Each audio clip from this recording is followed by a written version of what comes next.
This happened when I was 12 years old, an age where I was aware of my surroundings and had a decent sense of danger, but still young enough to attract the attention of certain creeps. We lived in a relatively busy neighborhood, but our block was a dead end near a forest preserve. Across the street was a sump, and beyond the trees, a small community park. One Saturday night, a mini carnival was being held in that park. Since I had no plans with friends, my mom suggested I check it out. She was never the type to restrict me from going out after dark, so I decided to go. With a flashlight in hand, I crossed through the forest and eventually reached the fence leading to the park. The carnival was lit up with bright lights, showcasing rides like a Ferris wheel, a mini roller coaster, and various spinning rides. There were also food stands, game booths, and a large circus tent with red and white stripes. Curious, I peeked inside the tent. Inside, 3 clowns were performing on a small stage. One rode a tricycle, another juggled, and the third danced around. The dancing clown noticed me at the entrance and skipped toward me, waving his index finger as if beckoning me closer.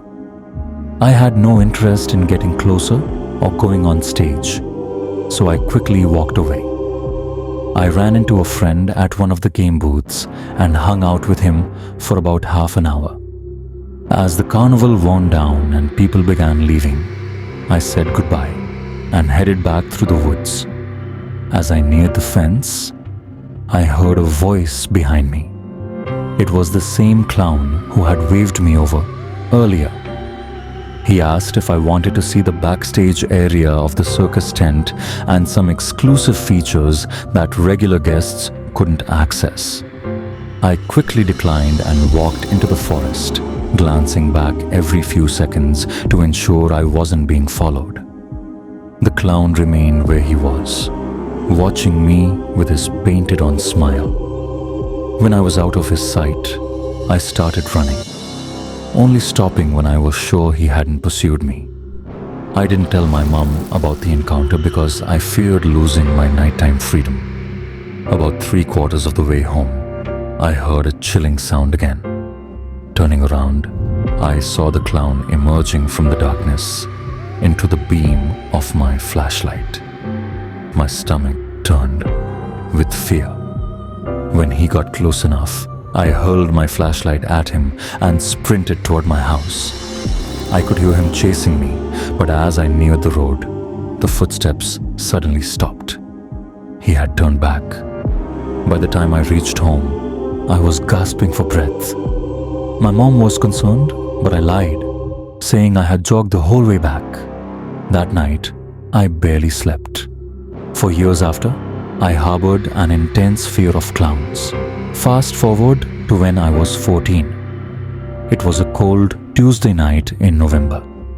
My parents were on vacation, and my sister and brother were out for the night.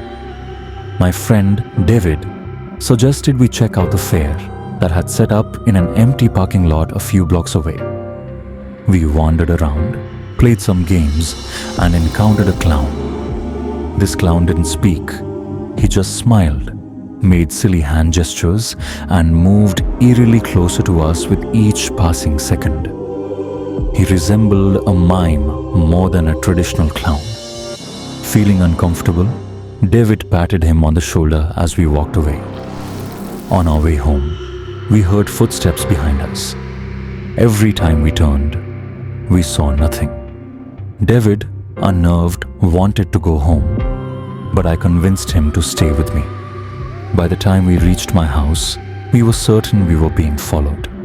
As I fumbled in my pocket for my keys, David nudged me urgently. I turned to see the same clown hiding in my neighbor's bushes, staring at us. When he realized we had spotted him, he emerged and began approaching us. My heart pounded as I desperately tried different keys until one finally fit. We slammed the door shut behind us and locked it. Panicked, I called my parents, who instructed us to arm ourselves and hide upstairs. Peering out my brother's window, we saw the clown standing in our driveway, staring up at us. After what felt like an eternity, he disappeared. We never saw him again, but I couldn't shake the fear that he had been lurking nearby all night. I had another unsettling experience at 14, living in a small town in South Carolina, with a population of only 130. Summer was ending, and I had a job at the local lumberyard, just a mile from my house. Each day, I walked to and from work. One night, at around 9:30 p.m., I started my walk home. The sun had fully set, and the moon cast long shadows on the freshly paved road. The trees lined the road densely, and game trails cut through the vegetation. I had my earbuds in, listening to music, when I heard a high-pitched cackling laugh. I stopped and removed my earbuds, but the surrounding croaks of frogs were deafening. Dismissing the sound as part of the music, I continued home. The next day, as I walked to work, I noticed something unusual on the side of the road. A bright red ball. When I picked it up and squeezed it, it squeaked. It was a clown nose. Puzzled, I took it to work, showing it off to co-workers and even wearing it for laughs. That night, I forgot my earbuds at home, so my walk back was eerily quiet. As I neared the crest of a hill, I saw what I thought was a deer standing in the middle of the road. The fog obscured it, making details hard to distinguish. As I got closer, the figure scampered into the woods. Passing the spot where it had disappeared, I suddenly heard footsteps behind me. Before I could turn, a voice called out, "Hey there!" I spun around to see a clown standing in the road, his hands behind his back. His costume was filthy, his makeup smudged, and his eyes blackened. He tilted his head and said, "You have something of mine. I need it back." A nervous laugh escaped him as he took a step forward. My throat tightened. "I don't have anything of yours," I stammered, stepping backward. My house was still a quarter mile away. Then his expression darkened. "Well then, if you don't have my nose, I'm gonna need yours."